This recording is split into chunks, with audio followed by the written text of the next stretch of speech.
Good morning, good afternoon, good evening everyone. I hope you all are good, you all are fine.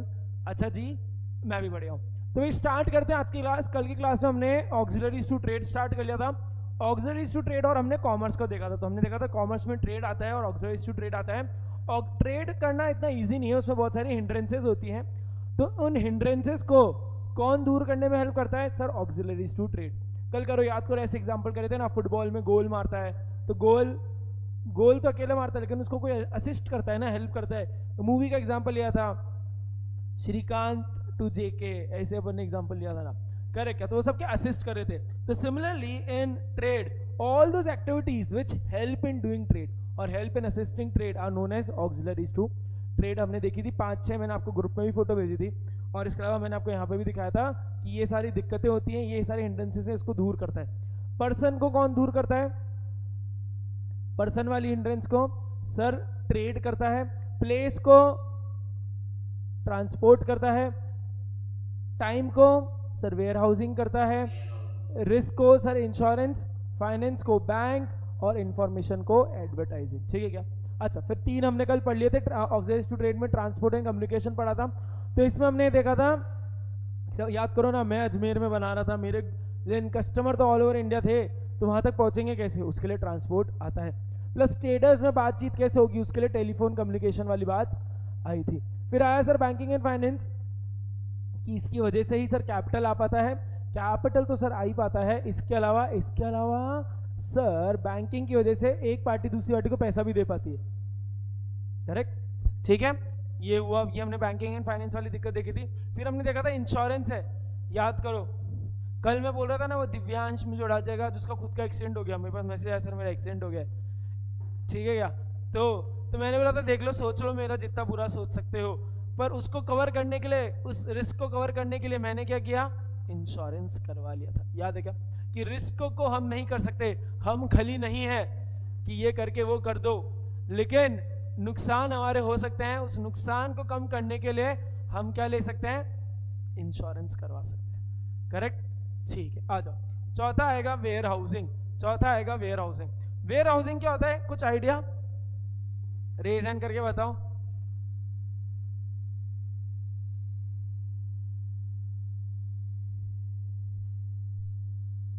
हाँ, Mayank.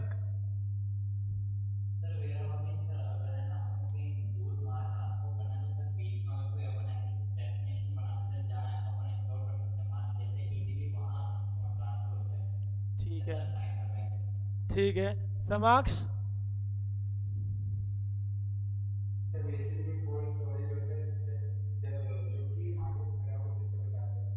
Correct. हाँ, तो भाई where housing क्या था? Sir where housing देखो ना, जैसे कल मैंने आपको एग्जांपल लिया था कि भले ही ट्रांसपोर्ट की वजह से मेरा प्रोडक्ट तो इधर से उधर पहुंच जाएगा, लेकिन भाई उधर प्रोडक्ट पहुंचने में तो टाइम लगेगा. तो ये जो दूरी है, समय की दूरी है. एक थी जगह की दूरी, वो थी प्लेस की दूरी, वो ट्रांसपोर्ट ने रिमूव कर दिया. सर लेकिन ये जो समय की दूरी है, ये कैसे हटाएं? तो इसके लिए आता है वेयर हाउसिंग. प्लस ये वेयर हाउसिंग जो है ना, ये continuously through out the year demand supply maintain करने में हेल्प करता है. करेक्ट? कल हमने याद करो एग्जांपल दिया था, वो सर आम खाने है क्या, मैंगो खाने का मन है. तो फिर कृष्ण ने बोला था सर मैंगो खा तो लेंगे, लेकिन सर जो स्वाद अभी आता है वो तब नहीं आएगा. लेकिन हाँ, दैट इज ट्रू, लेकिन कुछ तो आएगा. करेक्ट. तो उसके लिए वेयर हाउसिंग था. तो वो वेयर हाउसिंग क्या करता है? सर प्रोडक्ट के अंदर टाइम यूटिलिटी डाल देता है. टाइम की यूटिलिटी डाल देता है, उसकी वैलिडिटी बढ़ा देता है, प्लस उसका डेस्टिनेशन भी कम कराता है. इन शॉर्ट में बोलूं तो warehousing auxiliaries to trade का अमेजॉन प्राइम है. एक दिन के अंदर डिलीवरी. करेक्ट? अमेजॉन प्राइम में यही होता है, अगर अमेजॉन प्राइम ले रखा होता है तो डिलीवरी फास्ट होती है. Correct? That is warehousing. ठीक है क्या? Usually goods are not sold और consumed immediately after production. They are held as stock in trade to make them available as and when required. Special arrangement must be made for the storage of goods to prevent loss or damage. भाई एक सीधी सी बात है ना, साल भर के लिए बन गए तो अब साल भर में तो ना बिक जाएंगे, एकदम से तो ना बिक जाएंगे. साल भर के लिए बन, भले मान लो 1 महीने में गए तो एक साथ तो ना बिकेंगे. तो उसके लिए क्या चाहिए? उसके लिए सर वेयर हाउसिंग आता है, जो प्रोडक्ट के अंदर टाइम यूटिलिटी डालता है, प्लस उसको सेफ भी रखता है विदाउट एनी डैमेज. करेक्ट भाई। देखो ना, आप सीधी सी बात देखो, हमारे घर का एग्जांपल लें कि अगर हम कुछ लेते हैं फ्रूट और वो 2-5 दिन तक ऐसे रहते हैं और उसको यूज नहीं करते तो खराब हो जाते हैं, होते नहीं होते, तब उनको साल भर चलाना है तो उसके लिए स्पेशल अरेंजमेंट्स होते हैं जिनको हम कोल्ड स्टोरेज कहते हैं, और भी बहुत सारी चीजें होती है। हाँ समाक्ष,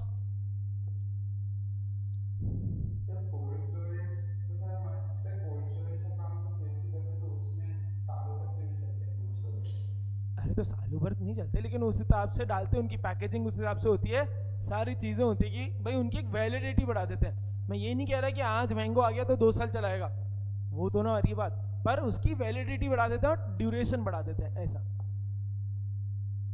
ठीक है, हाँ, शब्दों पे मत जा, भावनाओं पे जा मेरी, ठीक है क्या? हाँ ठीक है ठीक है। Warehousing helps business firms to overcome the problem of storage and facilitates the availability of goods when needed। भाई जब जरूरत है तब आ जाता है, तब जरूरत है तब आ जाता है। Prices are thereby maintained as a reasonable level through continuous supply of goods। अभी आप माइक्रो इकोनॉमिक्स में पढ़ोगे डिमांड और सप्लाई, माइक्रो इकोनॉमिक्स में आप पढ़ोगे डिमांड और सप्लाई, जिसकी वजह से प्राइस मीट होती है, जिसकी वजह से प्राइस मीट होती है। तो बिकॉज ऑफ वेयर हाउसिंग मैं बोलूँ एक कंटिन्यूस सप्लाई रहती है, जिसकी वजह से प्राइस भी मेंटेन रहती है। ऐसा समझो, आप लोगों ने पढ़ लिया क्या law of demand and supply? किसी ने पढ़ा है स्कूल वूल में या कहीं पढ़ा है? चलो ठीक है, छोड़ो, एक बात समझो, कॉमन कंसेप्ट समझो। डिमांड सप्लाई क्या है? डिमांड मतलब कोई प्रोडक्ट को कोई लेना चाह रहा है क्या, वो है डिमांड। सप्लाई क्या है? कोई उसको बेचना चाह रहा है क्या। अब समझो, अगर किसी चीज को कोई बेचना नहीं चाह रहा, कृष के पास कोई ऐसी चीज है जो वो देना नहीं चाह रहा, और मयंक जो है उसको लेना चाह रहा है, तो मयंक क्या रिप्रेजेंट कर रहा है? उस चीज की डिमांड, और कृष उस चीज की डिमांड क्या रिप्रेजेंट कर रहा है? उस प्रोडक्ट का सप्लाई। अब समझो, अगर कृष वो देना नहीं चाहेगा, मतलब मैं बोलूं कृष ने सप्लाई रोक दी, लेकिन मयंक तो डिमांड करे जा रहा है, भाई दे दे, भाई दे दे, भाई दे दे। तो अब आपको पता है ना, मयंक को भी पता है कि कृष कैसा है, फिर कृष बोलेगा ना एक काम कर, ये देगा तो दूंगा, फिर कृष को लगेगा ये इतनी जल्दी मानने वाला है, तो प्राइस और बढ़ा देगा। बोले अच्छा मेरा क्या करेगा, मेरे होमवर्क एक चैप्टर। फिर कृष को लगेगा कि मयंक जेन्युइनली डेस्परेट है, तू बोले तू 5 चैप्टर करेगा और मेरे 2 प्रोजेक्ट बनाएगा। इंक्रीज हुआ ना, इंक्रीज हुआ। इन शॉर्ट में बोलूं, उस प्रोडक्ट की प्राइस इंक्रीज हुई तो डिमांड एंड सप्लाई की वजह से प्राइस का चीज होता है। तो लेकिन अब साल भर डिमांड आ रही है, लेकिन अगर साल भर सप्लाई नहीं हो पाएगी उस प्रोडक्ट की, तो प्राइस ऊपर नीचे हो जाएगी। इस चक्कर में सिंस वेयर हाउस एक कंटिन्यूस सप्लाई देने में हेल्प करता है, तो इस वजह से वेयर हाउसिंग की वजह से प्राइस भी कंटिन्यूसली सेम रहती है। थोड़ा बहुत ही फ्लक्चुएशंस आते हैं, ज्यादा ऊपर नीचे फ्लक्चुएशंस नहीं आते। समझे क्या? हाँ मयंक, हाँ कृष, हाँ मयंक, सॉरी।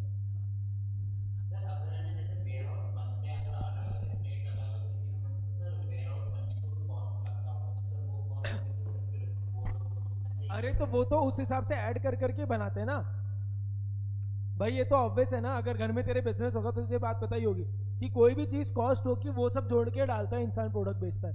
अगर वो किराए पे रह रहा है तो किराए की चीज को भी कॉस्ट में लेता है। अरे अभी सारी चीजें क्यों बढ़ रही है? आज ही आया ना न्यूज़पेपर, अगर पढ़ते हो गए या पता हो तो आज ही आया है कि 25 रुपीज से एलपीजी इंक्रीज हो गई है। क्या घर में जो सिलेंडर आता है वो 25 रुपए से महंगा हो गया। क्यों हो रहा है? क्योंकि ट्रांसपोर्ट महंगा हो रहा है। तो ट्रांसपोर्ट महंगा होगा, साथ में सब महंगा होगा। कल 2 दिन पहले आया था, अमूल ने 2 रुपए लीटर महंगा कर दिया दूध, मिल्क की प्राइस 2 रुपए इंक्रीज कर दी। क्यों करी? क्योंकि ट्रांसपोर्ट महंगा हो गया भाई। अब उन्होंने प्राइसेस जो सेट कर रखी थी 100 रुपए के हिसाब से या 95 के हिसाब से कर रखी थी, प्राइस अब पहुंच गई 103, कहीं 105, कोई 110। तो हर जगह हिसाब से प्राइस चलता है। इस वजह से हर जगह ना दूध की रेट भी थोड़ी बहुत ऊपर नीचे होती है, हर प्रोडक्ट की बहुत सारी, डिपेंडिंग ऑन। पेट्रोल का एग्जांपल लूं तो पेट्रोल हर शहर में सेम क्यों नहीं है? राजस्थान के हर शहर में सेम क्यों नहीं है? क्योंकि जहां से आता है ना वो, और उसकी जितना ट्रेवलिंग करना पड़ता है वो भी कॉस्ट ऐड हो जाती है। इस चक्कर में राजस्थान में भरतपुर में 110 पहुंच गया था, लेकिन अजमेर में 102 103 ही पहुंचा था। करेक्ट? तो that is transportation cost getting increase. और वैसे कहते भी हैं, अगर बिजनेस को देखना है कैसा चल रहा है तो ट्रांसपोर्ट इंडस्ट्री को देख लो, क्योंकि उसी पर सब चल रहा है। अगर कोई खरीद नहीं रहा तो ट्रांसपोर्ट इंडस्ट्री बंद है, कोई कुछ बना नहीं पा रहा तो भी ट्रांसपोर्ट इंडस्ट्री बंद है। वो जबरदस्त चल रही है तो फ्लो चल रहा है, फ्लो चल रहा है तो रोटेशन चालू हो गया, और आज नहीं तो कल इकोनॉमी चलने लग जाएगी। करेक्ट। आ जाओ, फिर आया एडवर्टाइजिंग। अच्छा, अब याद आया क्या आपको कुछ कि कुछ देखा हो एडवर्टाइजिंग देख के? रुक जाओ रुक जाओ रुक जाओ रुक जाओ, एक बार वापस एडवर्टाइजिंग समझते क्या है। एडवर्टाइजिंग क्या है कि मैंने प्रोडक्ट बना दिया, कस्टमर को कैसे पता चलेगा? कस्टमर को कैसे पता चलेगा कि आई एम द बेस्ट? कैसे पता चलेगा भाई? मार्केट में आज की तारीख में हर चीज के इतने मार्केट में हर चीज के इतने प्रोडक्ट्स हैं, हर चीज के, स्पीकर्स के ले लो, ब्लूटूथ हेडफोन्स के ले लो, बोल्ट, बास, और कौन से जेब्रॉनिक्स, बहुत सारे हैं हर रेंज के, JBL, ये सब कितने सारे हैं। अब पता कैसे चलेगा कौन सा अच्छा है? उसके लिए कंपनी क्या करती है? उस चीज के लिए कंपनी एडवर्टाइजिंग करती है, मार्केटिंग करती है, जिससे कस्टमर को पता चले, जिससे कस्टमर को पता चले। प्लस दूसरी बात, एक बात समझो, कंपनी ये भी समझती है कि भाई हर चीज के 5 या 10 प्रोडक्ट हैं, हमारे पास मोनोपोली नहीं है। मोनोपोली मतलब मैं ही मार्केट का हूं, तो फिर तो उसको खरीदना है तो मेरे पास ही आएगा। Correct, that is known as monopoly, कि भैया मैं ही उस चीज का काम करता हूं, तो उसको वो चीज चाहिए तो मेरे पास ही आना पड़ेगा। अगर ऐसा नहीं है, मतलब उसके बहुत सारे कॉम्पिटिटर्स हैं, तो फिर यहाँ पे जो बिजनेसमैन है वो सोचते हैं कि कस्टमर है ना ऐसे प्रोडक्ट नहीं खरीदेगा मेरा, कस्टमर ऐसे मेरा प्रोडक्ट नहीं खरीदेगा, उसको परसुएड करना पड़ेगा मेरा प्रोडक्ट खरीदने के लिए, परसुएड करना पड़ेगा, भैया प्लीज खरीदो। आप में से कोई दिल्ली गए? दिल्ली में तुम वहां गए हो? अरे यार वो कौन सा मार्केट है, मैं भूल गया उस मार्केट का नाम, सरोजनी नगर और ये वाला मार्केट गए हो?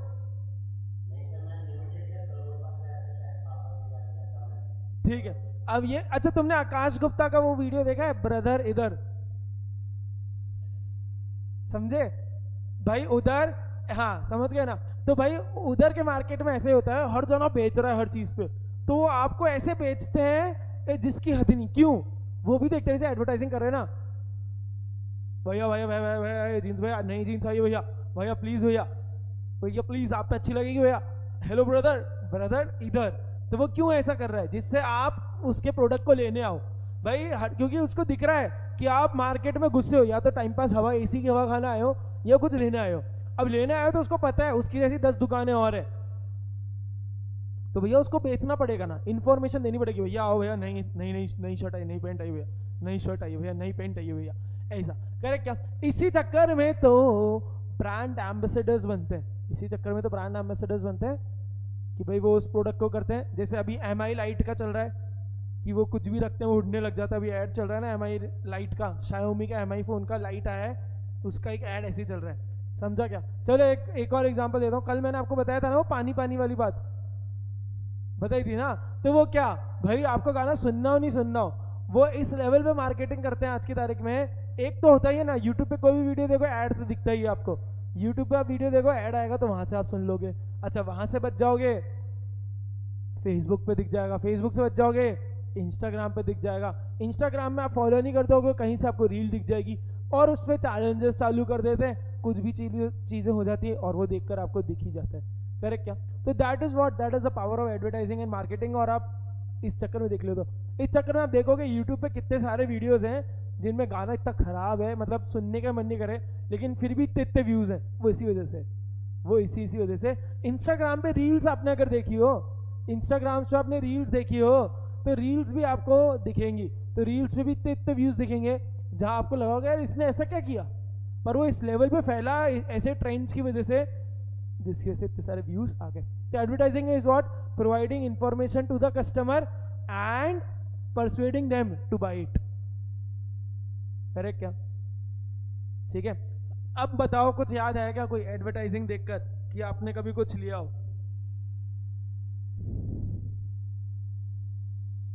बताओ ना। हाँ हाँ, मयंक मयंक। सर अभी रिसेंटली की बात है सर, अभी माउंटेन ड्यू मोड करके सर नए फ्लेवर्स आए थे ना सर, तो वो देख के फिर सर लेके आ गया मैं। Correct correct correct correct. ऐसा तो नहीं किया तूने, पहाड़ से आके कूदा वूदा तो नहीं तू माउंटेन ड्यू लेके, बोले डर के आगे जीते, पापा डांट रहे हैं और तू माउंटेन ड्यू पी रहा है, डर के आगे जीते, ऐसा तो नहीं चला? नहीं, हाँ ऐसा करते हैं ना। करेक्ट। चॉकलेट का जैसे बोला था मैंने आपको कि भाई मैंने भी डेयरी मिल्क वो ओरियो आई थी, वो मैंने वो देख के ही खाई। 5 स्टार के तो ऐड ही कितने मस्त आते थे, रमेश सुरेश, फिर वो खाते हैं फिर वो भूल जाते हैं। करेक्ट क्या? तो ये एड्स की वजह से होता है, करेक्ट क्या? करेक्ट। इतनी सारी चीजें हुई इसकी वजह से, इतनी सारे प्रोडक्ट्स हम खरीदते ही एडवर्टाइजिंग की वजह से। कल हमने क्रैड का एड का एग्जांपल भी किया था, correct. Advertising is one of the most important methods of promoting the sale of products, particularly consumer goods like electronic and automobile goods, soaps and detergent etc. Best example देता हूँ, आजकल वो लोग क्या करने लग गए हैं, कंपनी वाले लोग, वो आजकल ये यूट्यूबर्स जो फेमस है या जो फेमस कॉमेडियंस या इन्फ्लुएंसर्स है उसके साथ क्या करवाते हैं, अनबॉक्सिंग कराते हैं ना, ये मोबाइल आया है, वो फिर वो उनको पैसे मिले होते हैं तो वो मस्त तरीके से अनबॉक्स करते हैं। हमने तो घर में आज तक वैसा अनबॉक्सिंग कभी करी नहीं, कोई भी चीज आती है हम आते हैं खोलते हैं, बोले क्या है, अच्छा ठीक है। हाँ क्रिश क्या कह रहे हैं?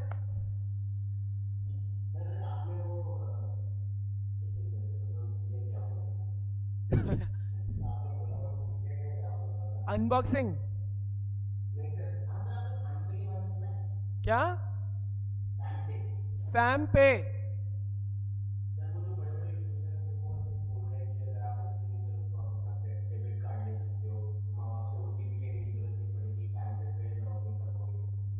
हाँ हाँ करेक्ट करेक्ट भाई, वो क्यों करते हैं, उनको पैसा मिलता है, उनको ऐसा पैसा मिलता है, करेक्ट क्या, उनको पैसा मिलता है, ठीक है।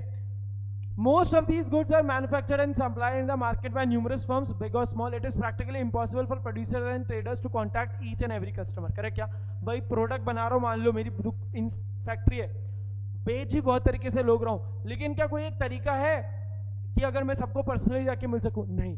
लेकिन इस चक्कर में क्या करते हैं, एडवर्टाइजमेंट आते हैं कि वो टीवी पे एड्स बनाते हैं और जैसे आते हैं। बेस्ट एग्जांपल जैसे कि लोगों में कि भाई लोग बाग गलत चीजें ना खाएं, तो उसके लिए आया था ना, कौन आया था, गुटका Mukesh, correct correct correct correct. इतना टार आपको मारने के लिए काफी है, करेक्ट क्या, करेक्ट क्या। तो ये सारी चीजें हैं जिसके थ्रू भाई सबको मास रीच होती है। एडवर्टाइजिंग का पर्पस क्या होता है, मास रीच, भाई बहुत लोगों के पास पहुंचे, करेक्ट। ये मार्केटिंग कैसे करते हैं, क्यों करते हैं, क्या क्या तरीके हैं, ये आप क्लास 12 बिजनेस स्टडीज में पढ़ोगे, बहुत मस्त चैप्टर, बहुत मस्त चैप्टर, करेक्ट क्या।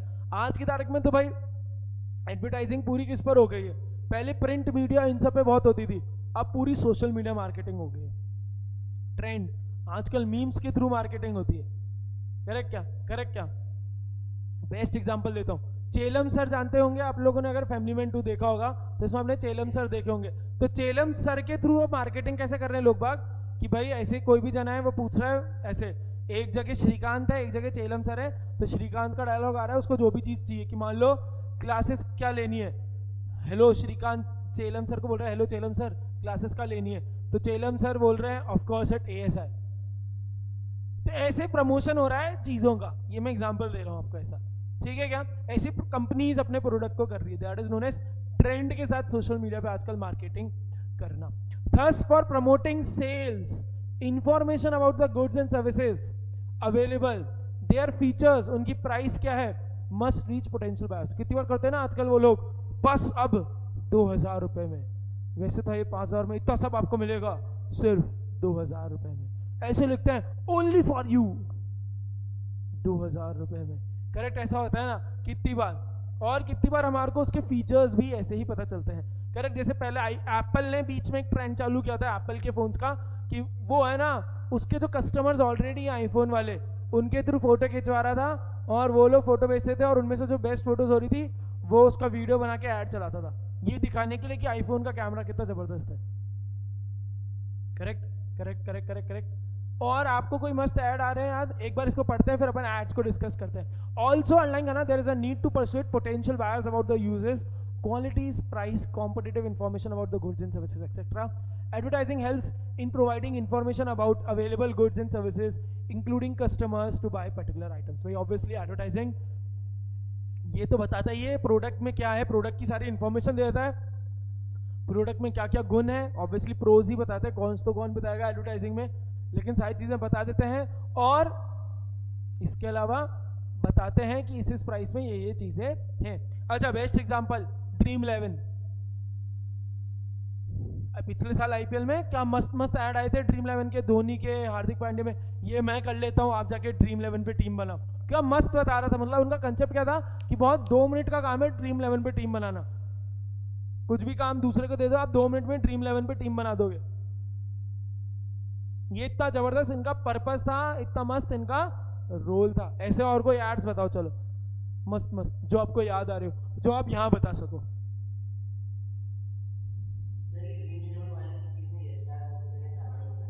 अरे यशराज मुक्ते का कितना मस्त आया था ना, अरे यार अब उसका गाना बजेगा मेरे दिमाग में पीछे। हाँ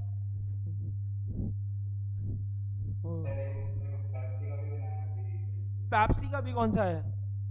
पेप्सी के पहले बहुत मस्त मस्त आते थे। एक पेप्सी का ऐड आया था अनशन का, कि सब लोग अनशन कर रहे होते हैं, अनशन मतलब खाने की हड़ताल पे होते हैं, और उस एक जने को उसमें पेप्सी मिलती है, वो पेप्सी पीता है, तो उसका ऐड की टैगलाइन ये थी, पेप्सी था पी गया, ये आया था। और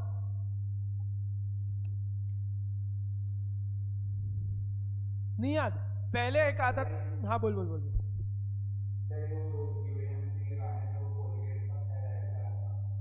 किसके? हनी सिंह के गाने में कोलगेट का ऐड?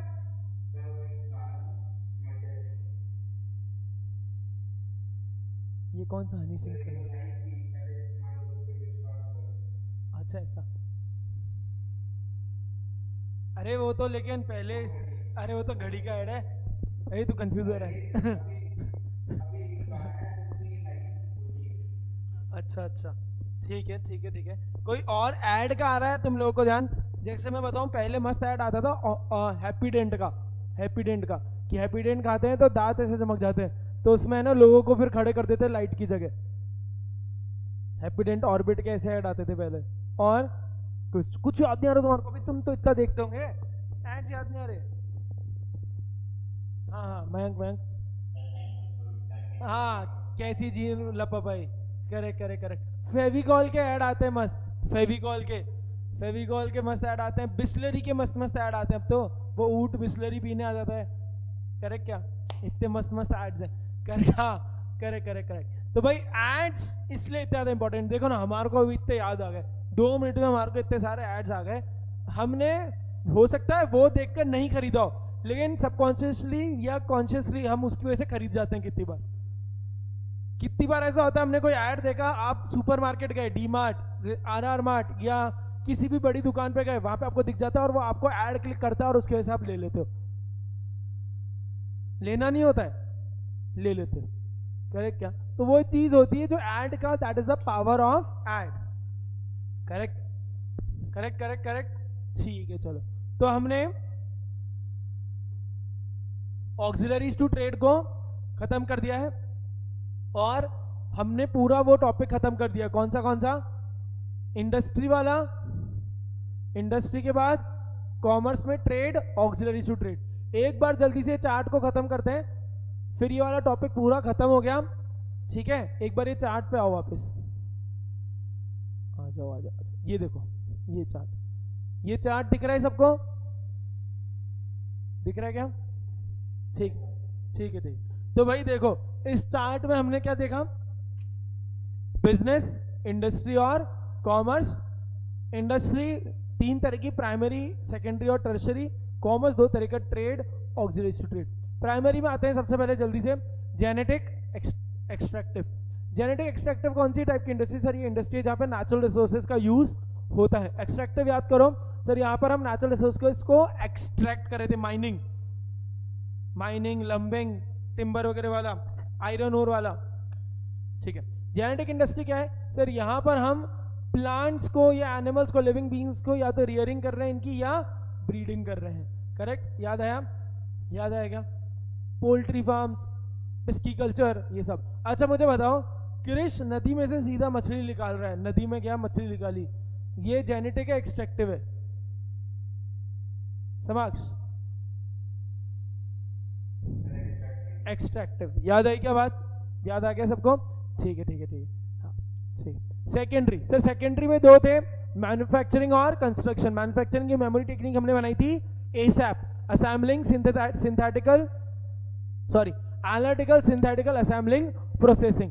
एनालिटिकल क्या था सर? यहाँ पे हम एक ही एलिमेंट को, एक ही रॉ मटेरियल को इतना ब्रेक कर देते हैं और उससे नए नए पार्ट्स बना लेते हैं। ऑयल रिफाइनरी वाला, तो उससे crude oil kerosene, petrol, diesel, ये सब बना लेते हैं, ठीक है।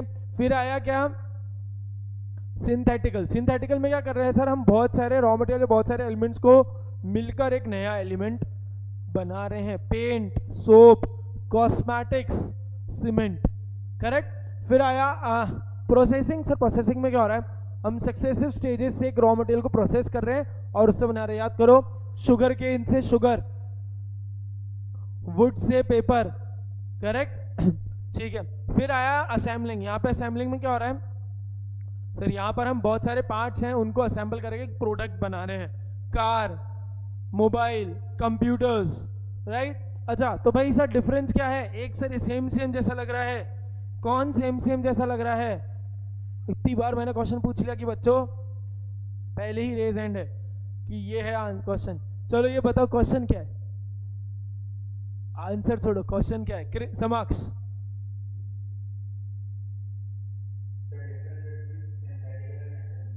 हाँ correct, difference between synthetical and analytical.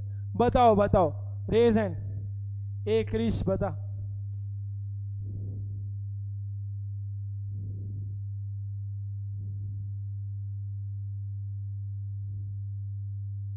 मेरे सवालों का जवाब दो क्रिश, दो ना।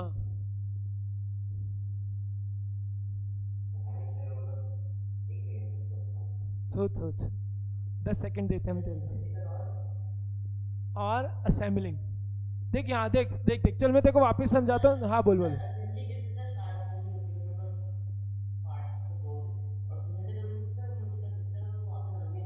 हाँ चलो बता। Correct correct correct correct correct correct correct. हाँ मयंक कुछ कह रहा है, ये यही। सर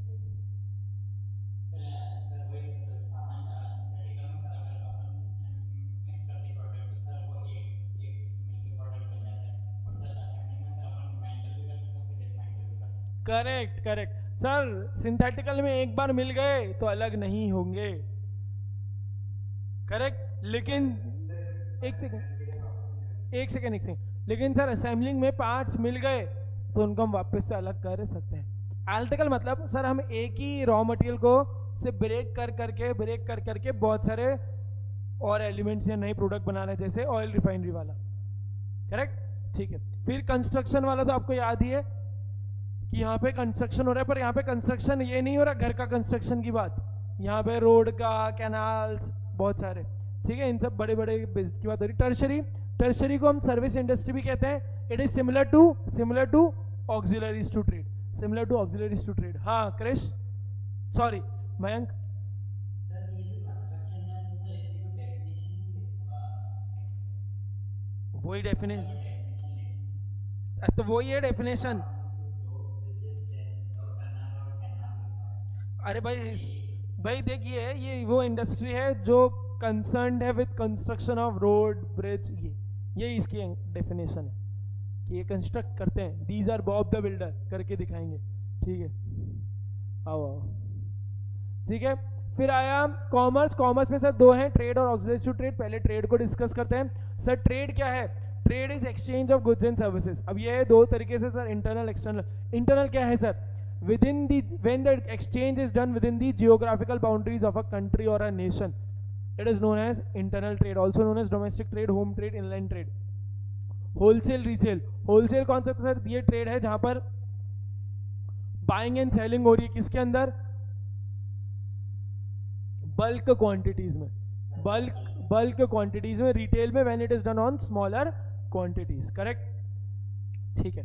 फिर आया सर ट्रेड। ट्रेड है external, external import, export, entrepot. Import sir जब इंडिया के अंदर आ रहा है, इंडिया को हम होम कंट्री मान रहे हैं, बाहर की कंट्री से आ रहा है, फॉरेन कंट्री से हम खरीद रहे हैं। एक्सपोर्ट हम इंडिया से बाहर बेच रहे हैं, बाहर किसी कंट्री को बेच रहे हैं। एंट्रीपोर्ट सर बाहर की कंट्री से इंपोर्ट कर रहे हैं for the purpose of export, for the purpose of export. Puducherry बेच रहा हूं अजमेर से, ये इंपोर्ट हुआ, एक्सपोर्ट हुआ या इंटरपोर्ट हुआ? इंटरनल हुआ, correct correct correct correct. Retail, हाँ इंटरनल हुआ, करेक्ट करेक्ट करेक्ट भाई, आई होप। हाँ हाँ समाक्ष,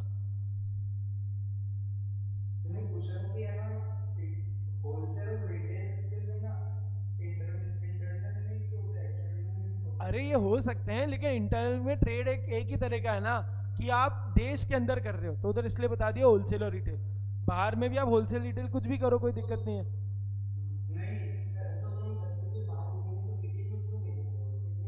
नहीं क्यों, अरे पर लेकिन ऐसा तो ना है, अगर सुन, अगर जो तू बेच रहा है वो बहुत क्वांटिटी अच्छी है उसकी, मतलब प्राइस बहुत अच्छी है भाई, एक जो चीज तू बेच रहा है उसकी प्राइस बहुत अच्छी, तो भी तो तू बेच सकता है स्मॉल क्वांटिटी में।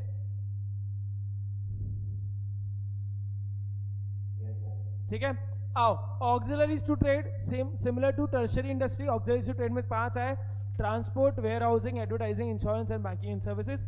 कॉमर्स में ट्रेड और ऑक्सिलरीज टू ट्रेड मिलाकर ये क्या करते हैं सर, हिंड्रेंसेस रिमूव करते हैं। Trade removes the hindrances of person, transportation of place, warehousing of time, advertising of information, insurance of risk and banking and finance of funds, पैसे का। तो भाई आई होप आपको समझ आया होगा। कल हम फिर से मिलेंगे, कल हम ये नया टॉपिक स्टार्ट कर देंगे बिल्कुल, that is multiple objectives of business, कि बिजनेस करने के ऑब्जेक्टिव्स क्या है। भाई आई होप आपको समझ आया होगा, कल फिर से मिलेंगे। Till then take care, bye bye.